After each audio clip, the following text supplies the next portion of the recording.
we are going to talk about a massive game coming up. It is Australia and England in Group B here in Barbados. Wow, what a match this is, because Scotland have won both one game, and they had that washout with England. The win against Oman. The win against Namibia blows this group wide apart, and if they win against Oman, that will throw the cat amongst the pigeons. And I mean, that makes the England versus Australia game so vital for both teams.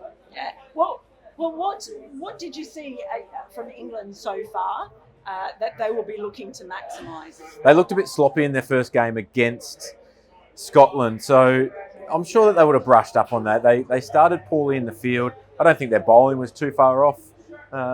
And we've got no read on them with the bat yet. So it's going to be really interesting, because as a player, to start a tournament, you just want to get into the tournament. And that would have been a great opportunity for them to chase down a total against Scotland had they done it. But now they go into basically their first game of the tournament against Australia in what will be a really crunch match. So there'll be a bit of nerves around, probably from both teams. I think England have had the better of Australia in World Cups over the last couple of editions. So it'll be a great match. Yeah.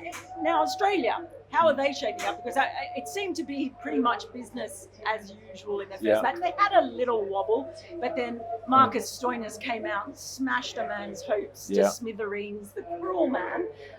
So for them, it feels like things are just ticking along as nicely as they are. But against this England side, where do you see the main threats? Where are Australia going to have to be sharp? Yeah, I think Australia would have been really happy with their win against Oman, and like you said, almost a business as usual approach, which is what you want to do, particularly against opposition that can create some headaches for you. So Australia will go in with some confidence, no doubt. I think the biggest challenges that they'll face, obviously Adil Rashid has got a great record on this ground, took a bit of tap the other night in what was a shortened game with a bit of a wet ball, so I wouldn't read too much into that. And he's someone who's got a good record against Australia as well, so that'll be a really, really strong matchup. Moeen Ali, I'd expect him to bowl early, especially with Travis Head and David Warner at the top, trying to attack the left-handers with a different approach. And that will give England a bit more flexibility with the ball through the middle overs and towards the back end as well. So I think that's what Australia will find the most difficult. Pat Cummins will obviously come back into the side. You think? Imagine. You think? Yeah. Nathan Ellis is impressive. Well, to be fair, you're right. Yeah. Yeah, he was really impressive. What do they do? Okay, captain, selector, you're Mitch Marsh. What do you do? I think you stick with Ellis. I think his variations, his variety, his specialised skill set in the middle and the back overs provide Australia just with another option. Yes, Pat's an unbelievable bowler in all three formats of the game, in all three phases of the game in this T20 format as well. So whichever way they go will be the right call. And I'm not saying one way or the other is right, but I think Ellis showed a lot in his first game. He's someone who is a real specialist in that area of the game, and I think Australia might need that with England's depth of their batting lineup and the power that they've got. Ridiculous. Embarrassment of riches when you can go, leave Pat Cummins out. What about England? Do you see them making any changes? I can tell you, yesterday we spoke to Mark Wood, and he was still, you could see, beating himself up over that wicket off a no ball when he had George Munsey out. Why is he beating himself up? Because he never bowls no balls. Well, he did. So I wouldn't be beating myself up if I was Mark Wood. The game ended in a no result. You walked away with a point. A week ago, would you have said we'll take 1 point against Scotland? No. At the halfway mark, would you have said we'll take 1 point against Scotland? Probably yes. So there's no need to beat yourself up. T20 cricket is brutal. It's hard. If you hang on to things too long, they can fester, and it's not a healthy place to be. But I'd be doubtful whether England will make any changes. Maybe Reece Topley for Chris Jordan. That's probably the one that you would potentially make.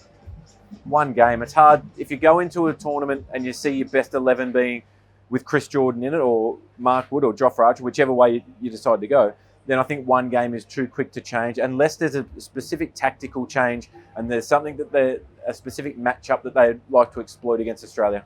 Will the fact that England have had that washout, is there a chance that pressure could tell on them? It could tell them one way or the other, couldn't it? Because I don't think it will, because they're world champions for a reason. If you think back to previous T20 World Cup, which they did win, they had a slip up against Ireland in a rain-shortened game. So they've been in this situation before, and they're not in a bad situation. They're a great side. They're probably my team to beat, purely for the way that they've been playing T20 cricket over a longer period of time. They've got all the resources. They've got a really well-balanced squad, and they've got power, they've got spin, they've got pace, experience, enough youth in there. If you think of Sam Curran in the squad, who's been a player of a tournament in a World Cup, but he's still reasonably young. So, they've got a quality side. They'll be incredibly difficult to beat. And Australia will have to be at their best, and I can't wait for this game to start. Neither can I. Look, we may not have had a super over upset of the kind that we've seen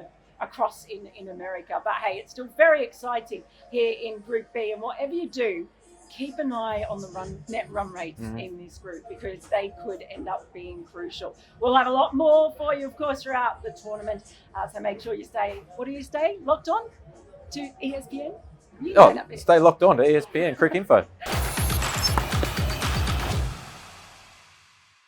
Introducing the epic new Swift. Time to go swifting.